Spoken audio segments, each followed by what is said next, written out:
नमस्कार दोस्तों, इंडिया के पॉइंट ऑफ व्यू से काफ़ी अच्छी खबर सामने आ रही है दैट इंडिया ने जो प्लान किया था कि हम एक India middle east Europe economic corridor बनाएंगे, जिसमें कई सारी कंट्रीज इन्वॉल्व थी, जिसमें सऊदी अरेबिया था, जिसमें यूएई थी, जिसमें यूएसए था, जिसमें फ्रांस, इटली, यूरोपियन यूनियन की सारी कंट्रीज, ये सब ने मिलकर के एक विजनरी प्लान देखा था, एक पाथ ब्रेकिंग प्लान देखा था इस आईमैक कॉरिडोर को बनाने का।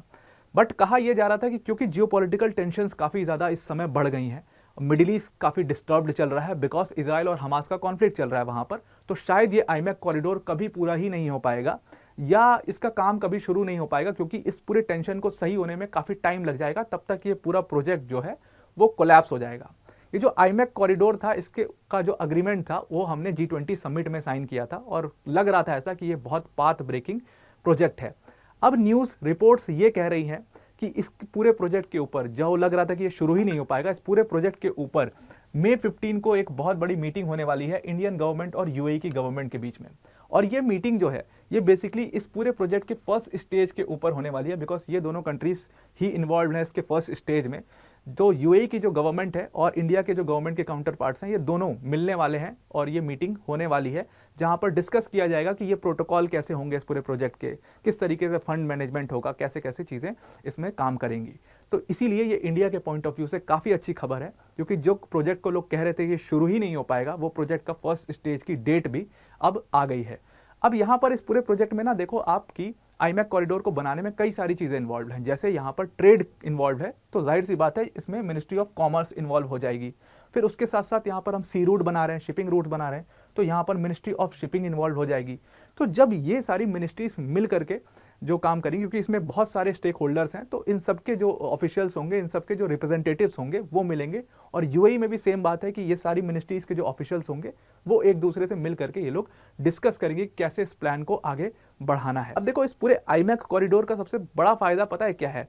देखो, सबसे बड़ा फायदा ये है कि अभी अगर हमें सपोज जाना है और अपने सामान को भेजना है इंडिया से यूरोप के अंदर में, तो हमारे पास सिंपल रूट क्या है? सिंपल रूट जो हम फॉलो करते हैं वो ये है कि हम यहाँ पर रेड सी के थ्रू जाते हैं और ये स्विस कनाल को क्रॉस करके फिर हम यूरोप में जाते हैं। अभी हमारे पास सिंपल ये रूट है, इंडियन ओशन से होकर के आप जाइए रेड सी के अंदर और फिर स्विस कनाल क्रॉस कर लीजिए।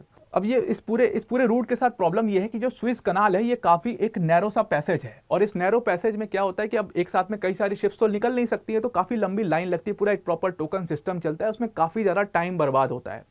तो वो एक प्रॉब्लम है। दूसरी प्रॉब्लम ये है कि रेड सी को आपने देखा होगा कि ये काफ़ी डिस्टर्ब्ड एरिया, आज से डिस्टर्ब, आज आप हुदीस का नाम सुन रहे हो क्योंकि ये कॉन्फ्लिक्ट चल रहा है, तो हुदीस जो है वो अटैक कर रहे हैं, लेकिन हुदीस से पहले भी ये काफ़ी डिस्टर्ब्ड एरिया रहा है। कि जो रेड सी है, यहाँ पर ये अफ्रीकन कॉन्टिनेंट दिख रहा है और अफ्रीकन कॉन्टिनेंट के बिल्कुल टिप पर सोमालिया है, और वहाँ पर सोमालियन पायरेट्स बहुत ज़्यादा एक्टिव हैं।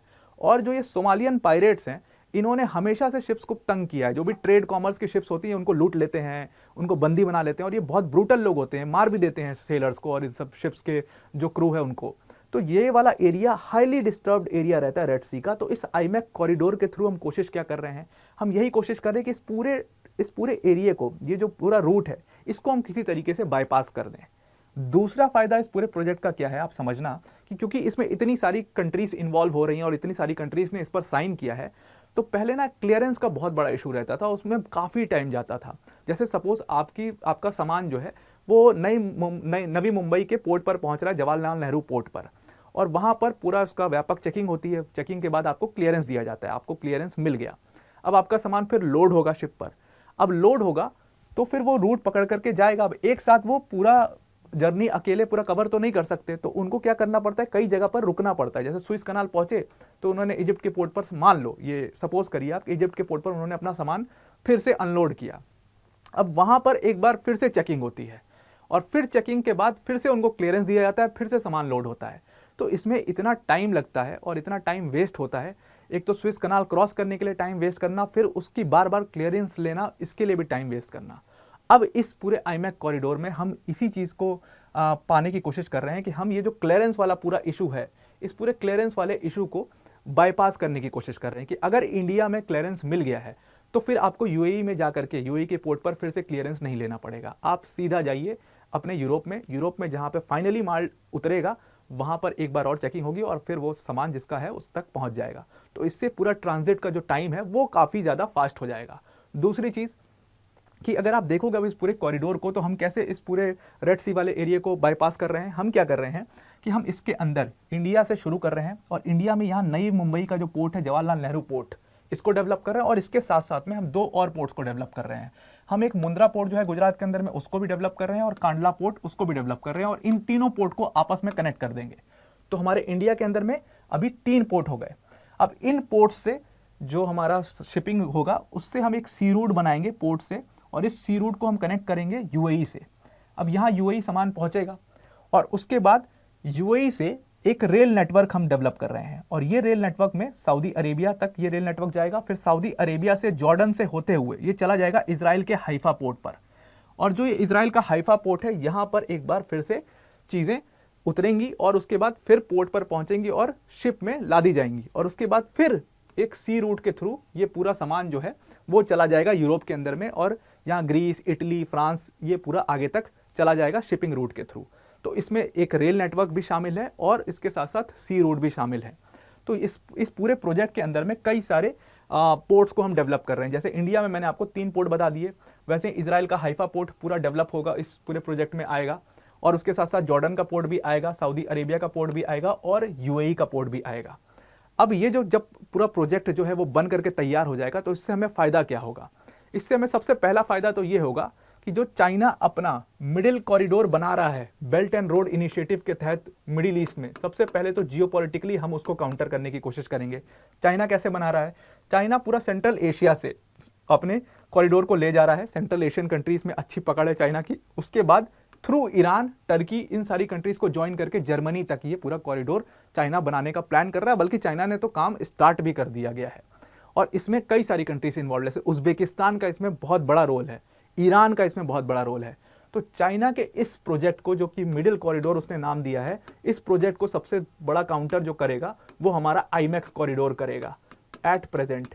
और आईमैक कॉरिडोर का काम इसीलिए जल्द से जल्द शुरू करवाने के लिए इंडियन गवर्नमेंट परेशान है और इसीलिए यूएई के साथ में ये मीटिंग मई 15 को फिक्स की गई है और इसीलिए ये कहा जा रहा है कि इंडिया के पॉइंट ऑफ व्यू से काफ़ी अच्छी खबर है।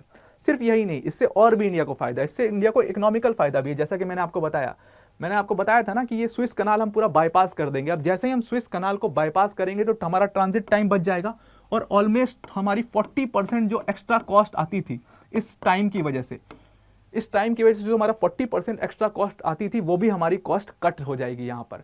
तो अब इस एक तरीके से आप समझ लो, क्योंकि ट्रांजिट का टाइम कम लगेगा और ट्रांजिट की कॉस्ट कम लगेगी, तो जो आपको ज़्यादा पैसा पे करना था, जैसे आप टी शर्ट पहन रहे हो तो ये टी शर्ट भी कहीं से सपोज आप एक्सपोर्ट होकर के आ रही है, तो ये टी शर्ट का जो कॉस्ट है वो 10 रुपये आपको देना पड़ रहा है अभी प्रेजेंट टाइम में।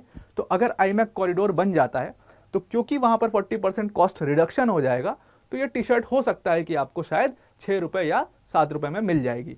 तो इस तरीके से एक तो वो हमारे लिए इकोनॉमिकल बेनिफिट भी है और जियोपॉलिटिकल बेनिफिट भी है। इसीलिए ये आईमैक कॉरिडोर इंडिया के लिए बिल्कुल पाथ ब्रेकिंग प्रोजेक्ट है और इसीलिए इस पर काम जो है वो जल्द से जल्द शुरू किया जा रहा है। तो आई होप आपको ये पूरा मामला समझ में आ गया होगा, किस तरीके से ये इंडिया और यूएई के बीच में मीटिंग होने वाली है, और पूरा आईमैक कॉरिडोर समझ में आ गया होगा। आज के लिए इतना ही। Thank you and have a nice day.